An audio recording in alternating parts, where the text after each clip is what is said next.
Welcome, everyone, to another episode of Just Saying Football with Jack and Sean. I'm your host, Sean Gann, alongside my partner, Jack Nicholas. We're here to bring you news, notes, weekly updates, and game analysis of your favorite teams from around the league. If you have the chance, go check out our website, justsayingfootball.com. Follow us on Instagram at JustSayingNoGWJS for article and video updates. And don't forget us in your ears on Spotify at Just Saying Football. Dude, it is week 4. The season is cruising. We got some weird spreads in this week. We got a bad Monday Night Football games. And it's a good week 4, though, overall.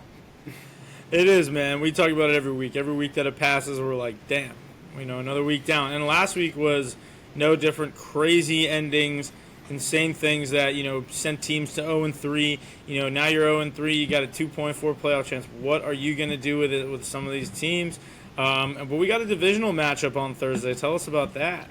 Yep, right into Thursday Night Football. We have the Seattle Seahawks making their way to Arizona to take on the Cardinals. Cardinals favored this by -1.5, over-under here of 43.5. Now, I'm going to be honest, I'm a little bit surprised that the Cardinals are favored in this one, just considering how electric Seahawks defense has been. Yeah, man, and I saw Seattle. They were the favorites throughout the week, but something's going on there. Maybe someone with Charbonnet or Walker, but Seattle does look like they're playing pretty good. They had a great game against the Steelers. They dominated the Saints last week. I think that they're trying to stay alive in this NFC West race. I don't know how much you trust Trey Benson, but I don't know how much I do yet. And it doesn't give me enough confidence that on a short week where you usually got to rely on your running game, I'm going to trust Seattle's no matter which one of their running backs is in.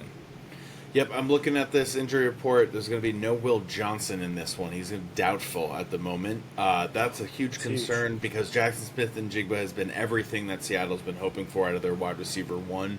OSU's making a very strong case to be wide receiver U. I'm locking in the Seahawks in this one. I think that the defense is going to be suffocating and the offense is going to be just a little bit better than Arizona's. I do hope and I do have faith that Marvin Harrison Jr. will drop balls less.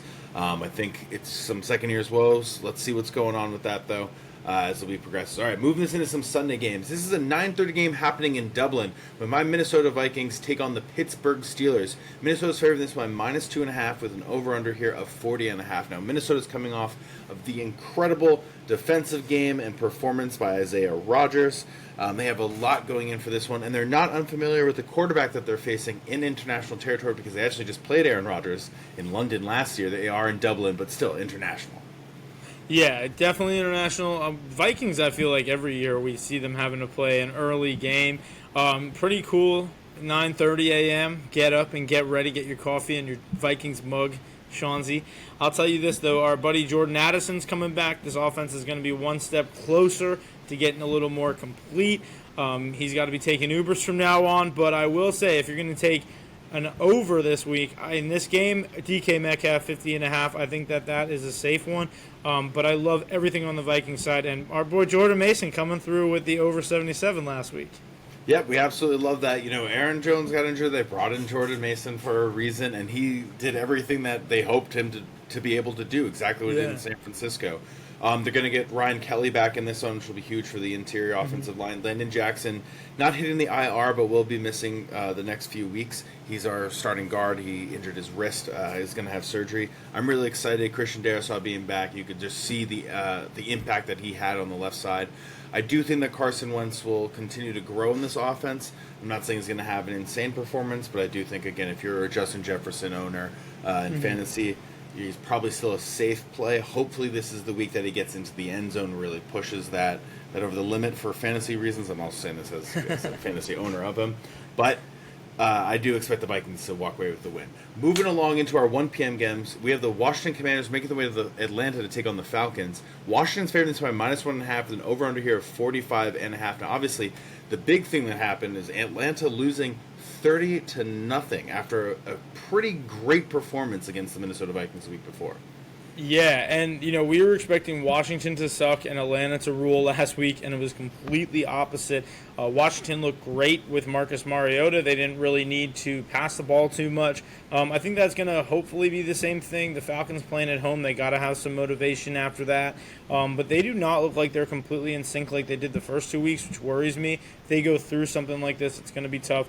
But give me Washington. I can't believe this is 1.5. I do think Washington can run away with this game, honestly. I think it's going to be a low-scoring game still. I do think it's going to be a low-scoring game. I think if you're Atlanta, the name of the game is just get the ball in Bijan Robinson's hand any way possible. He is. I still think Saquon Barkley is the best running back in the league at the moment, and then Derrick Henry at number 2. That's just me personally.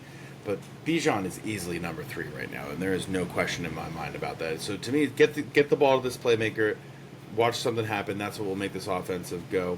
I do think that Washington's defense is going to be just too much. It's also a very good chance that Jaden Daniels returns for this one, which is obviously a huge boost. But Marcus Mariota was able to ride the ship and was able to play a pretty good performance. He also has played in Atlanta. Let's not forget that during his journeyman career, which is not something that we all thought we were going to say with Marcus Mariota when he got in the league. But here we are, moving this right along into one of those games. You're like, I can't believe I'm about to say this. We have the New Orleans Saints making their way to Buffalo to take on the Bills. Bills are favored in this one by minus 15.5. Over under here 47.5. Yes, they have a 2-touchdown plus favorite. This is the largest spread since 1975. Yeah, the last time a spread this big, Arch Manning was playing for the Saints, and his grandson is playing for Texas. So just throw that out. They're playing in Buffalo, Shanzi, one of the hardest places to play. We've been there. It's a tough time. It's not cold yet, but it's going to be cold for the Saints, I bet you, because this Buffalo team is clicking on all cylinders. It looks a little too easy for these guys. And you're watching this Saints team. If you're a Saints fan out there, it's thinking, you get on 21-0 in the first quarter. I mean, how can you not take Buffalo? So I'm taking Buffalo easy, probably the easiest game all week. I would stay completely away from the spread in this game, but probably James Cook.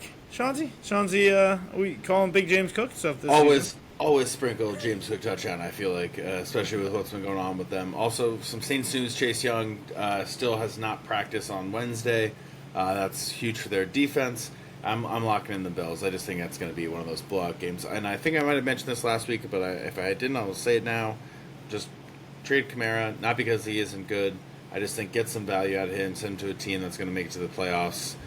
He still has some juice left in him. Get something back in return if you're New Orleans. Yeah. Moving this right, he's got to get rid of him, and I mean that in a nice way. Moving this right along. Another large spread. We have the Cleveland Browns making their way to Detroit to take on the Lions. Lions are favored this by minus 10 with an over-under here of 44.5.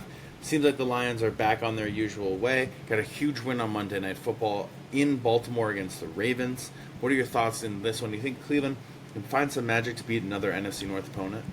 I mean, they could definitely cover that plus 10 after beating the Packers out of nowhere last week. I do not want to check the tape on what we were saying last week about that Cleveland Browns team because it was an ugly win, but, I mean, this defense looks so good. However, man, I mean, we saw it. I know you hate it, but the Lions are looking real good right now. We were all like, they may not have the running back thing. It's just that Dan Campbell prefers Montgomery to just go off instead of Gibbs. Look, I think I was definitely hoping for the downfall of the Lions because they were missing both their coordinators. And am I still hoping that maybe the last 2 weeks were flukes? Yes. Are they? Sure. Are they probably flukes? No. I think that the Lions are a very well-run team, very great team. I do think that the Browns won't walk away with the win this one. They had the benefit of being at home, get the home crowd with you. I do also think that Keyshawn Judkins, fantasy starter, I think he's very reliable. He was excellent last week. Browns, man, like we joked about this off camera, but if like a Baker Mayfield right now would be great for your team. That would, like, really add some juice to Cleveland. It just really dropped the ball just with this one quarterback away, like they've been the whole time they've been alive. They are first in every category defensively. This team is primed and ready. Myles Garrett is just attacking quarterbacks. I don't know if everybody saw the clip on NFL, but it was like Jordan, run! When the left tackle was screaming because Myles Garrett blew through. So it's 4 sacks in 3 games already. And the last time you had that pace, they won 11 games, man, and made the playoffs. So let's see what the Browns can do at 1-2 now. It's actually pretty interesting. Defensive Player of the Year loading? ? Who knows? Ooh.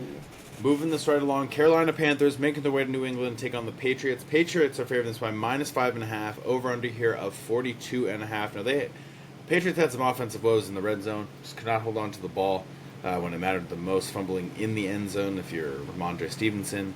What are your thoughts going into this one? Carolina, huge win last week, including a pick six. This opportunity for them to get another win? Honestly, yeah, man. You see that 5.5, and it seems like it's a little bit big on the Patriots side, but the Panthers did score a nice 30-burger last week. Their defense looked good. May have just been Atlanta being bad on both sides of the ball, but I really do think you have to give the Panthers the credit where it's due. Ted McMillan's going off. Chuba Hubbard, he was playing good. But Bryce Young honestly looked pretty great last week. Drake May did not. I mean, he's running an offense that's coming off a 5-turnover game, like you mentioned, the fumbles.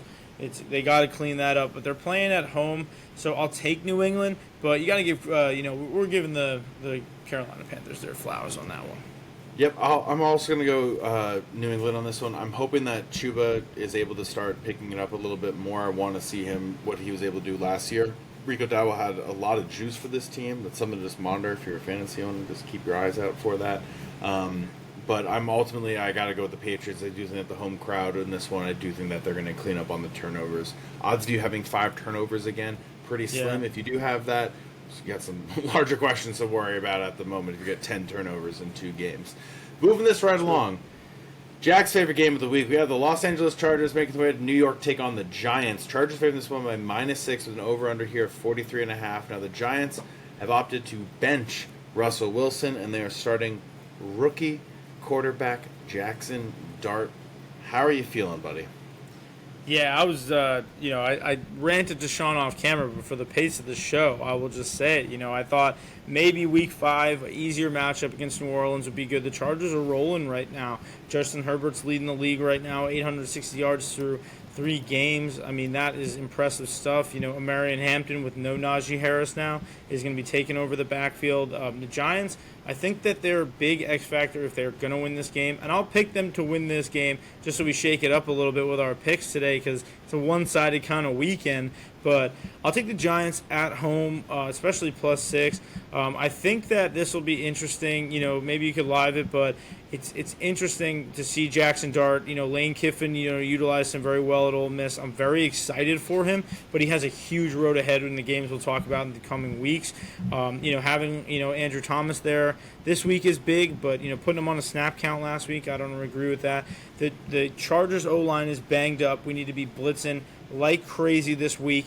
And Cam Scatterby, got to give my man his we're giving out flowers today. A touchdown, 120 yards in a game where you're scoring nothing. He was the offense last week. You got to get him going. You got to get the play action going, and you got to get neighbors involved. But the Chargers, man, they look really good. Y'all can pick against me on this one, but I'm not picking against Jackson Dart in his first game.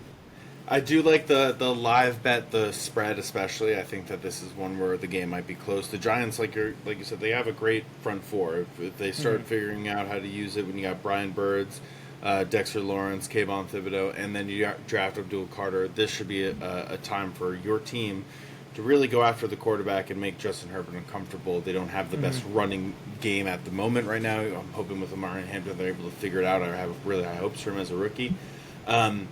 So I think that this is a chance for the Giants to play really well, but we saw the last 2 weeks they play really well, and then when it matters the most, they haven't really showed up. The Chargers looked great last week against Denver. I did not think that they were going to win that game. I agree. I'm going to lock in. I got to lock in LA. I think that they're going to come into this place. I do think it will be much closer. I think there's a chance this will also be the under on a 43.5. But I think that I agree because the Chargers are traveling. It's going to feel like a 10 a.m. game to them, and they're traveling the most of anybody this season. Yeah, so that's something to just monitor, especially as the season continues. Just teams get tired, teams get injured. And one thing I do want to say to your point about schedule, after the Chargers, the Giants face the Saints, the Eagles, the Broncos, the Eagles again, and the 49ers. Now the 49ers, they did lose Nick Bosa, tore his ACL, but still the other defenses just listed on there. Outside of the Saints, tough defenses, tough 3-game stretch. You got to play the Eagles twice and the Broncos. So monitor, something we'll be talking about. Now, keeping this in the NFC East a little bit, we have the Philadelphia Eagles making their way to Tampa Bay to take on the Buccaneers. Eagles are favored this by -3.5. Over under here of 43.5. Now, obviously, the Eagles played horribly in the first half. Fantastic in the second half of the game. Ended up getting a comeback win, which was capped off by a field goal block return for a touchdown. If you were an Eagles fantasy defensive owner out there, you were definitely freaking out. Yeah, man. They covered their spread last week just fine. 7.5. They just got it out of nowhere. They were up. They didn't need to do it, but they just wanted to keep it going. It's important here to recognize the three comebacks the last couple weeks from Baker Mayfield. If you're going to beat the Eagles, you're probably going to have to beat them in a close game or in some kind of comeback scenario. But they will be at home, so I do like the Bucs in this one. I think that it will be a big focus on their running backs and trying to wear down the defensive line of Philly. I think that the defense in Tampa Bay, they stopped them in the playoffs in 2023. I think Vita Vea is the only human alive who can consistently stop the tush push. I think there is little factors here, and the Eagles played sloppy enough last week in the first half. Like you mentioned, the first half was a big struggle. I could see them, trying to start hot this game, and I can see the Bucs really being the ones to close this out. Yeah, I just talked about the Eagles having a comeback, and the Bucs have done it 3 straight weeks. They were down and they made a comeback in the fourth quarter, and that's how it's been going for them, and they played great. Some of the things I'm just worried about this one, you got Chris Godwin coming back, right? You got Mike Evans going on injury, Cody Monk, their guard, is injured for the entire season. They're having some injuries to this team right now, the Tampa Bay Bucs, and that to me is the biggest concern. When you talk about the longevity of a team, are they going to be able to keep on playing? I'm going to go with the Eagles in this one. I don't want to say that. I don't love saying that. But we saw when they were able to pass the ball, that offense is terrifying. And it gets the defense going, gets everybody going on that team. So I like what they're able to cook up last week in the second half. Hopefully that's what we see from this Eagles team, not just from a fantasy perspective, but this is what the Eagles team, this is how they won the Super Bowl. Was passing all the way that they have. It was weird to not necessarily see that at the start of the season. Hopefully this is now where they begin to do it, but I'm locking in the Eagles. Moving this along, AFC South showdown. Tennessee Titans making their way to Houston to take on the Texans.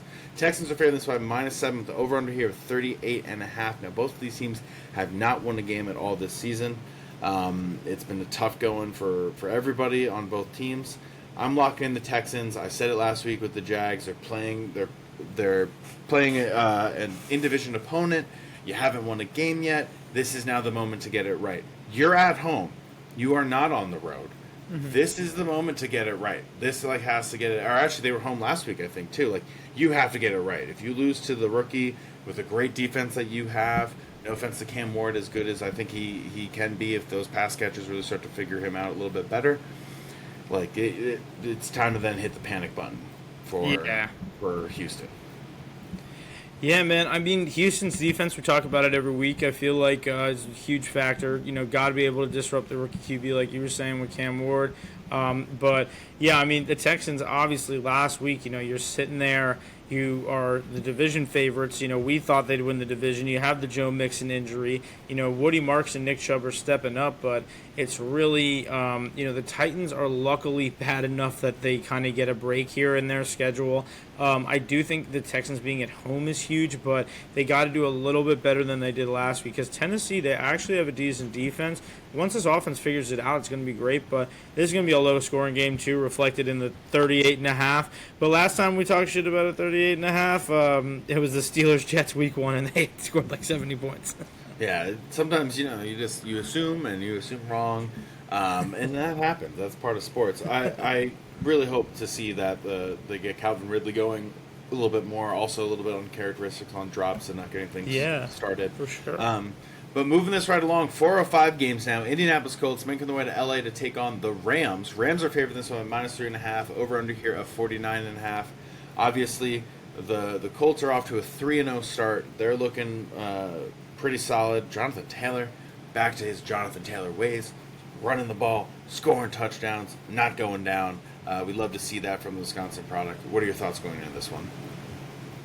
Yeah, man. I mean, you're looking at two teams that are definitely going to be, in the playoff hunt.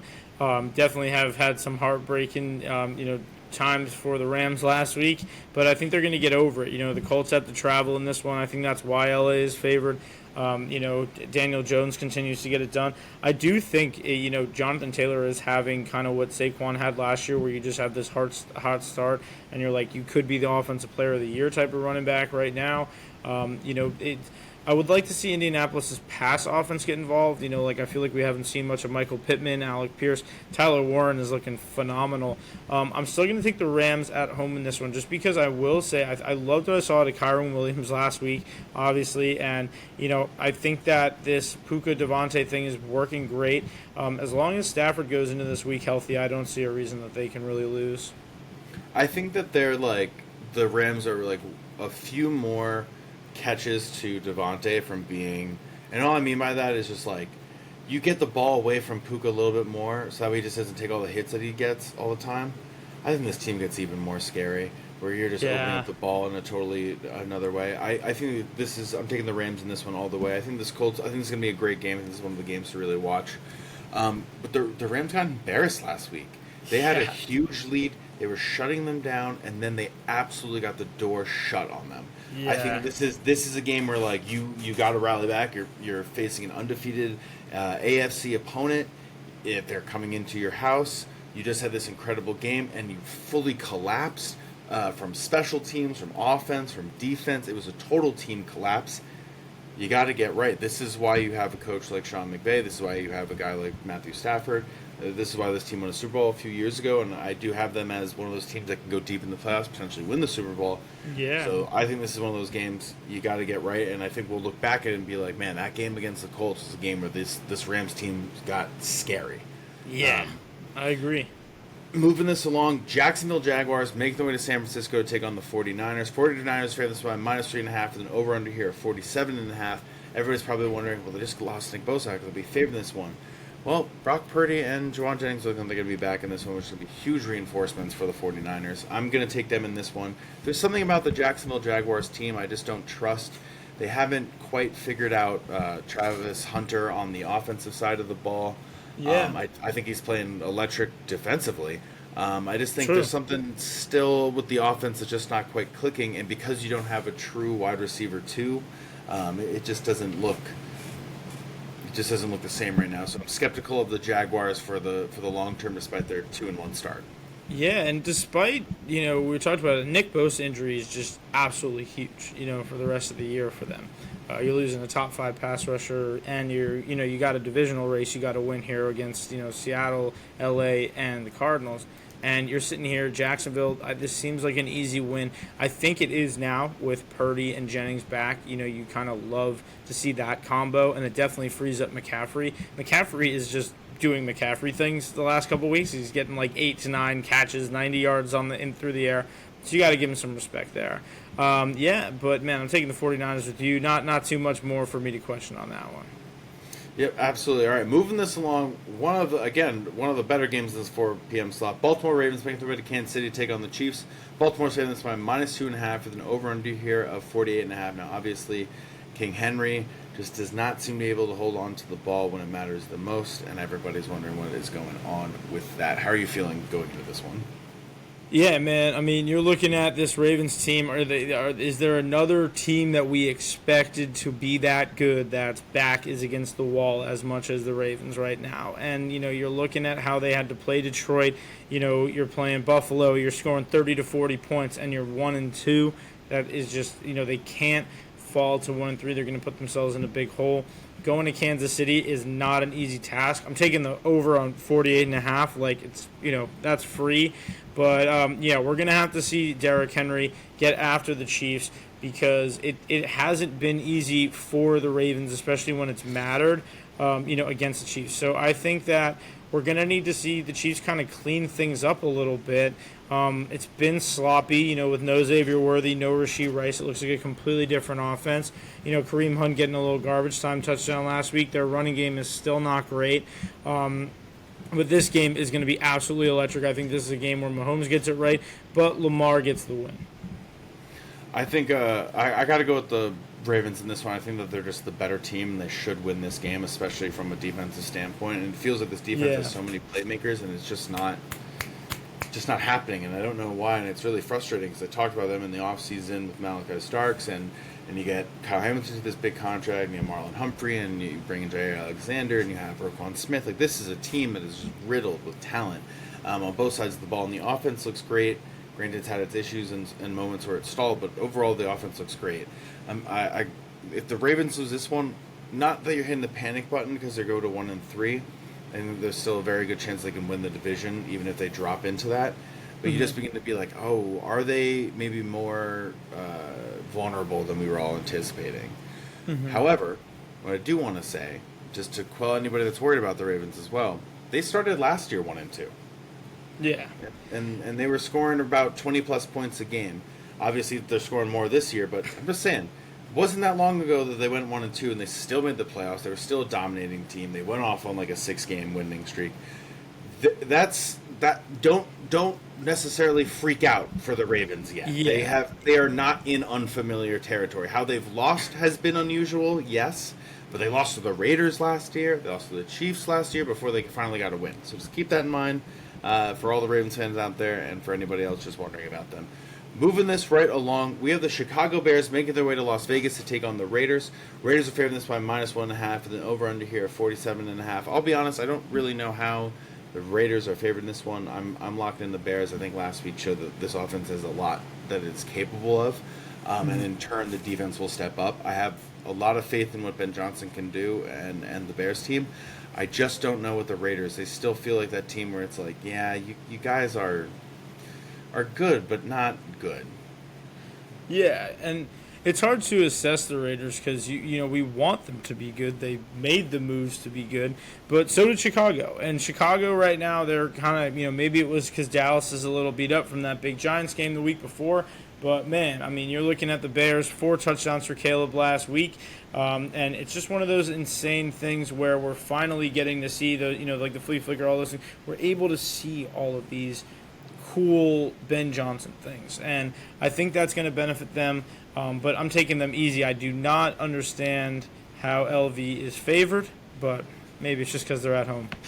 Has to be. That's the only reason why. All right, moving this into our Sunday night football game. We have the Green Bay Packers making their way to Dallas to take on the Cowboys.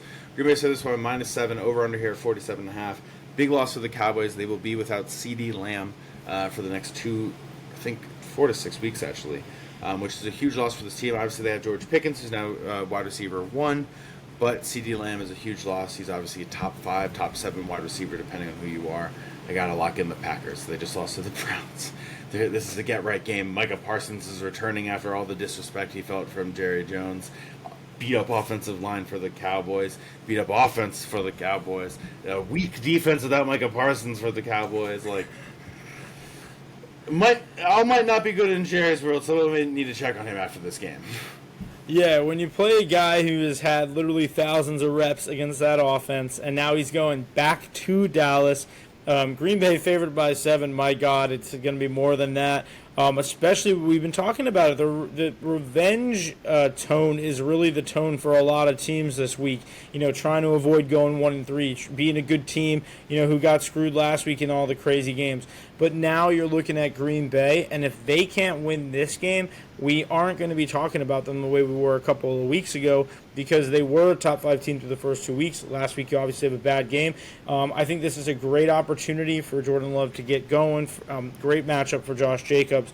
I would love to see Matthew Golden, Texas guy, get a touchdown this week. I mean, a little Matthew Golden touchdown with a little Micah Parsons sack wouldn't hurt nobody. Not bad. One could argue that maybe Matthew Golden should have scored on that deep ball last week. It's the revenge week. He's getting revenge for that catch. He is. He absolutely is. I'm going to lock him in as well. I'd be surprised if he doesn't. All right. Moving into Monday Night Footballs. These are a double header.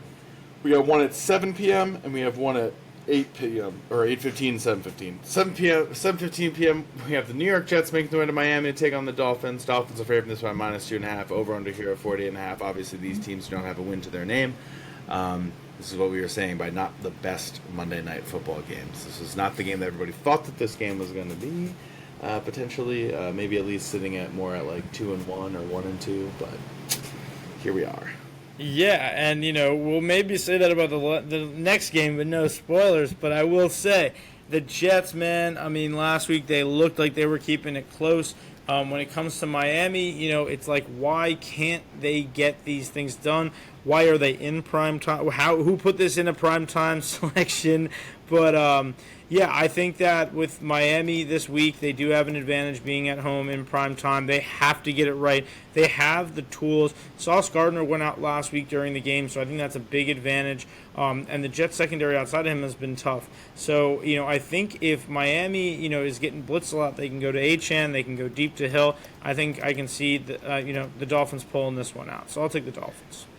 Yeah, I'm going to go with the Jets in this one. I feel like the way that they lost last week after getting the blocked field goal return for a touchdown, you start to take over the game a little bit. Things are all going in your direction, and then that happens. I think this is a game where this is an incredibly beatable Dolphins team, and that this defense of the Jets should be able to hold its own against Tua. One of the announcers last week on the Thursday night game talked about it. Tua improv is not as strong. Once that pocket breaks, it's just not the best. And I think this is a chance for Quinn Williams to get after them, really just sort of blow up the Dolphins' offensive line and make it a little bit of pain for him. Moving this into our last game of the week, last Monday Night Football game as well. Cincinnati Bengals making their way to Denver to take on the Broncos. Broncos favored this one minus 7.5, over under here 44.5. Now after the beating that the Bengals just took, who was that again too? That was the Vikings, baby. Isaiah Rodgers making plays. By the way, my dad went to that game, got to just enjoy it. First game in a long time. Gotta love it. Gotta love just going to a game in a long time. On TV with his signature helmets. Love to see that. If you know, everybody. If you're a fan out there in Minnesota, Andy Gannon, quite the famous man. But I'm locking in the Broncos. I am a little bit worried about the Bengals. I think if they also lose in another blowout, I think that's when, is Russell Wilson available? Is Kirk Cousins available? You start to get a little bit worried. You start to think, okay, crap, this is going to be a really bad season. Yeah, man. I mean, we had such high hopes for the Bengals. The way we were talking about them week one, another team that we do not want to be checking the tape on, how we were talking week one to now. But that's the beauty of it. Things change. The Broncos, they're starting to keep themselves in these close games. They obviously blew it the last 2 weeks with the Colts field goal and, the insane comeback by the Chargers. Which sounds like the first time we've ever talked about a big comeback by the Chargers ever on this show. But the fact is, Broncos look good, man. Cortland Sutton looks like a top 15, top 10 wide receiver this year with Bo Nix. They're getting their running game going with Dobbins. I believe he had a couple touchdowns, maybe 3 last week. I mean, they're getting going, and I'm liking Denver at home. The Bengals, man, another team, like you were saying, kind of an underwhelming game now with the injuries, just like the other one. So Monday night, maybe, check these games out, see how you're doing. Not going to be super crazy, but Jake Browning, man, is not it for the Bengals. He is not it. Yeah, it's not going to be the answer. It doesn't have the same kind of magic that I was having last week. But I also think part of that was they were closer to the playoffs. The injury to Joe Burrow wasn't as extensive. Now I think there's a little bit of things are getting tough. I think that Zach Taylor seat might be getting warm. I think also if you lose next week, got to trade Trey Hendrickson. You do not have him under contract, which means if you keep him that year, you keep him this entire year, he can walk in free agency. Yeah, you better trade that man and his giant salary. Yep, that means you get nothing if you're Cincy. But that's all the time that we have. Thank you, everyone, for tuning in. Thank you, everyone, for listening. Week 4, season's moving. Yeah, week 4, get ready. Take the flex players. Put them in your lineup. The guys that are playing Thursday night, especially with that London game. Shanzi will be up, so get ready for that.